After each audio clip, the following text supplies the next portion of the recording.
Алмағаштың гүліндей ай, текеметтің көріндей ай.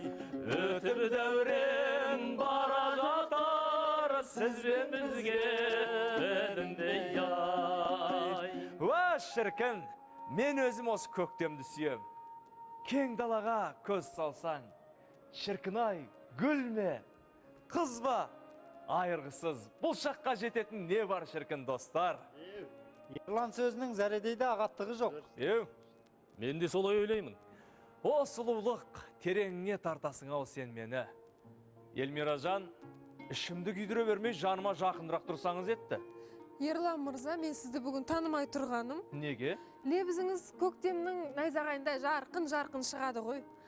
Басына жаңғақ шағып өнетін бір әумесерлеу адамдар болады ғой. Қап. Сіз ол қатарында емессіз деп ойлаймын. Ойбай ау Елмиражан, сізді ұнатқаннан басқа не жазғым бар еді?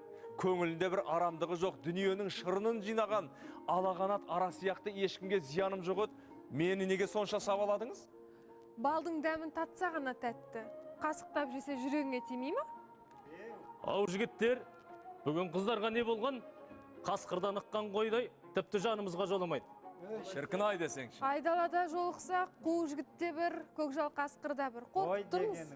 Жігіттер, қыздың қулығына құрық бойламайды деген. Ереке, көңіл серіктейік бір ән салшы.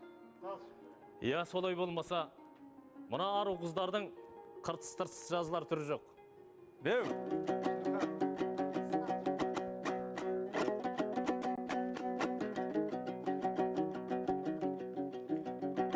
Шетіне орамалдың түйдім сусар, көп жылқау көк алалың ау көзді жусар.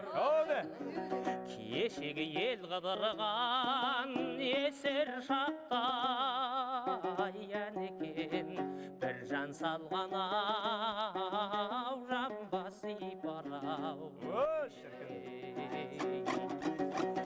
Қадалым ай-ай-ай-ай-ай-ай, қадалалалым ай-ай-ай.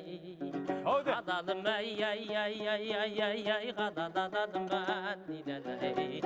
Қадалалалалалалалалалалым ай-ай-ай, қадалалалалай, қадалай.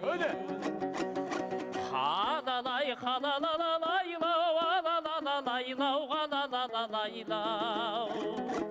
Қадала күдилалу,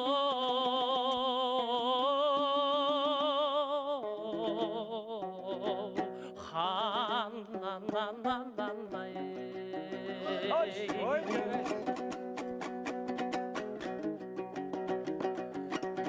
Дегенге біз қартайдық, белгі сау, қартайғанның ау серттен тайды. Қаны ки соны менінен шыққаны мүйіз қасынау, сұлулардың ау өп жантайдығау. Қадалым ай-ай-ай-ай-ай-ай, қадалалалым ай-ай-ай. Қадалым ай-ай-ай-ай-ай, қадалалалалалалалалай. Қадалалалалалалалалалым ай-ай-ай. Қадалалалалай, қадалай. Қадалай, қадалалалайлау, алалалалайлау, қадалалалайлау. Қадала күдилалу,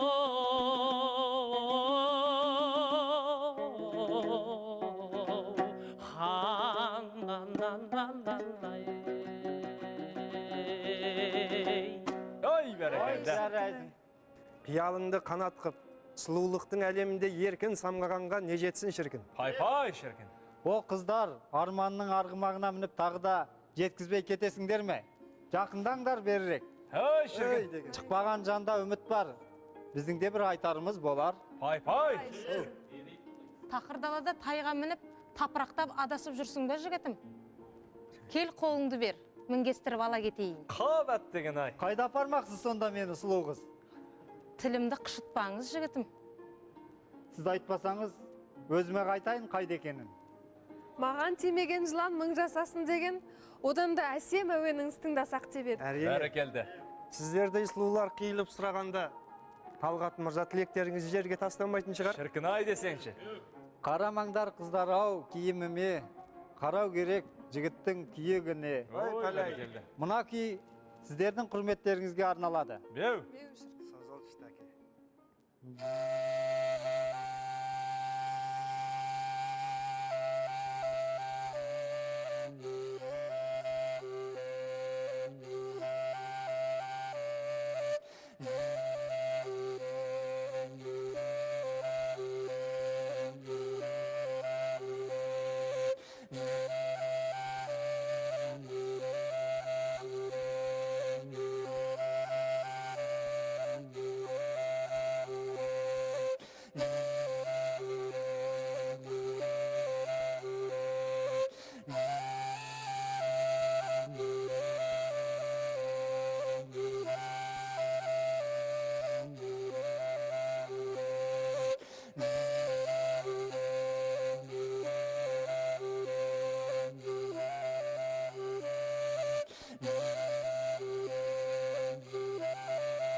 Қыздар дегеннен шығады ғой ерлан. Кешегі қыздарды қырғауылдай қуған ақан біржандардың қылығы есіме түссе, жүрегім сағыныштан сартап болады. Бәрі келді Саян, рас айтасың. Жарық дүниеде ешкімге есе бермеген ерлер жайында тамылжыған жырдай қилы-қилы әңгімелер бар ғой. О, сайын даланы сахна қылған салыс ерлеріміз туралы әңгіме айтайын деп тұрсың ау? Ей, дархан уақыт десеңші шіркін. Дархан уақыт. Кең алақанында талай адамдарды еркелеткен. Сол бір уақыт келер мекен, келмес пе екен? О не дегеніңіз? Қазақ болған жерде салтықта серлікте болмай ма? Бәрі келді. Мына бір әңгімені Саянжан үлкендерден естігенім бар еді. Құлағыңызда жүрсін, айтып берейін. Иә, бәрекелді. Ертеде ел еркесі сал жігіт желеңімен ауылдың маңына келіп жеткенде, аттан әдей құлап түсіп жатып алады екен. Қашан сол ауылдың қыздары шулап келіп көтеріп алып үйге кіргізбейінше, өлген адамдай тырп етпей жатып алады екен. Қыздар көтеріп кетіп бара жатқанда, жігіт салдың қалтасынан, қойын қоншысынан теңге түймелер төгіліп, науат шекерлер шашылып, сырға моншақ сусып төгіліп, көл көсір керемет бір думан орнатты. Ал қыздар болса, соны жинап жүріп, көңіл көтерседі екен. Ақ шіркін дәурен ай десеңші. Салдық шіркін арулардан барын аямаған Ағеділ жанның ғана қолынан келеді ғой. Сіздің табаныңызға кірген тікен менің маңдайыма кірсін деген момын ақ билердің баласы едік. Кеңдігіміз жерімізден, тереңдігіміз көлімізден дарыған дер едім бойымызға. Сол даланың төсінде тамылжып талай өнер тумады ма шіркін? Ағаларының өнегесін жалғап, ертеңгі күнге жеткіземіз деп жүрген ұландар бар кезде, алтын өнердің мәртебесі биік болып, ғұмыры ұзармай ма? Осында Серік пен Айтолқын дейтін жеткіншектер күй қағыстыруға келіп отыр екен. Ден қойсаңыздар деп едік. Қанекей? Өздеріңіз рұқсат етсеңіздер, біз дайынбыз. Серік екеуміз күй қағыстырайық деп едік.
жарайсыңдар. Бәрекелді Айтолқын Серік, өнерлерің өрістей берсін. Енді мына күйімді ағалық ілтипат ретінде өздеріңе ұсынамын. Қабыл алыңдар. Осындайда Абай бабамыздың сөзі ойға оралады екен. Жігіттер, ойын арзан, күлкі қымбат, екі түрлі нәрсе ғой, сыр мен сымбат. Арзан, жалған күлмейтін шын күлерлік, ер табылса жарайды, қылса сұхбат. Заманында Бүркітбай деген кісінің 4 аяғын тең басқан жорғасы болыпты. Ауылдың жылқылары жайылымға шыққанда да, суға құлағанда да осы тор жорғат бастап жүреді екен. Жаз айларында әсіресе бөгелек, сона, маса шыққан айларда жануарлардың ішінде жылқы малы төзімсіздеу келеді екен. Сәске түсте жылқылар суға құлар кезде ауылдың адамдары құдықтың басына жиналып қалыпты. Солардың ішінде Қазанғап та бар екен. Алыстан бір топ жылқы көрінеді. Ең алдына үздік шығып бір тор жорғат. Ескен желдей, құйындай төгілте жорғалап келеді екен. Сол аттың жорғалығына тәнті болып сүйсінген Қазанғап тор жорғаның бөгелек қағуы деген күйді табан астында шығарыпты. Сол күйді сіздерге арнап орындап берейін.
Ел аузында Әйтеке жырып айтады, Қазбек қазып айтады, Төле тауып айтады деген ұлағатты сөз бар.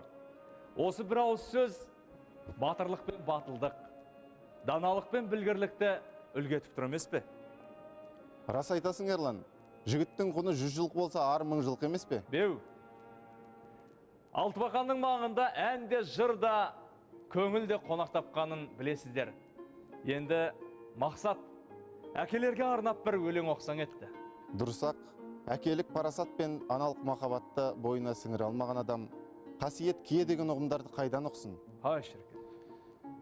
Әке, мына өмірдегі аяз денді сезіндім.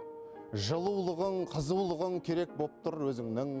Әке, сенен қуат алсам, арбауында ажалдың, кетпек тұрмақ керек болса ойымда жоқ көзілгім.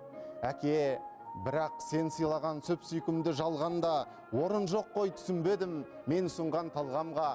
Біліп бедің сан қайшылық мен алдан тосарын, ол өмірге ақ батаңмен аттандырып салғанда. Әке, сенің Ақылыңа жүгінемін тағы кеп, көпті көрген көне көзім қолдығымды қабыл ет. Ағат сөйлеп, абайсызда ренжітсем сабыр ет, сен ренжісең өмір сүріп атасынан нағыл ет. Әке, сенде олылықтың, жылылықтың шапаға махаббатпен, мейіріммен астарласып жатады. Бірақ кейде мұн өмірдің шырмауы мен шатағы сезем әке көңіліңе батады. Әке, сонда өз-өзімді амалсыздан жер етем, мен тіріде жабық башы кетпесінші берекең. Бақыт деген ойлап көрсем бәсі мұңмен тең екен, арман деген, қиял деген таусылмайтын немекен. Әке, сенің жалғызың ем, тақияңа тербеткен, естіп өскен ұлағатты сөздеріңді жөргөктен. Жалыныңмын, ошағыңды өшірмен де бер жеткен, әке, сенің жалғызыңмын, сұрап алған жер көктен. Бәрекелді.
Күй деген сөздің түбірі көк деген мағынаны білдіреді.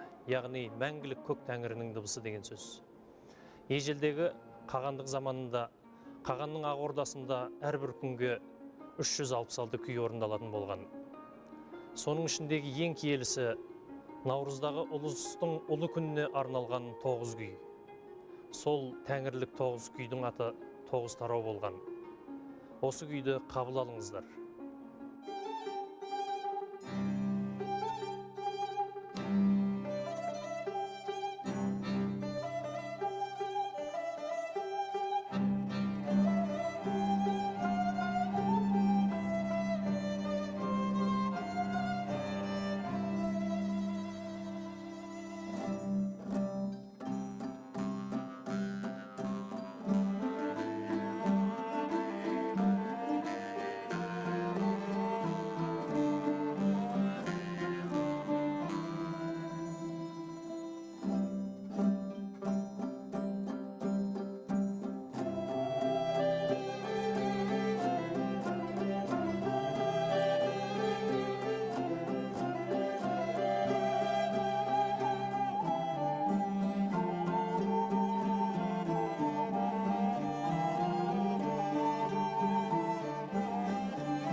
Ал қыздар, жігіттер, ауыл сыртына шығып, ақсүйек ойнайық. Табылған ата Бәрекелді. ойнайық. Ал кеттік.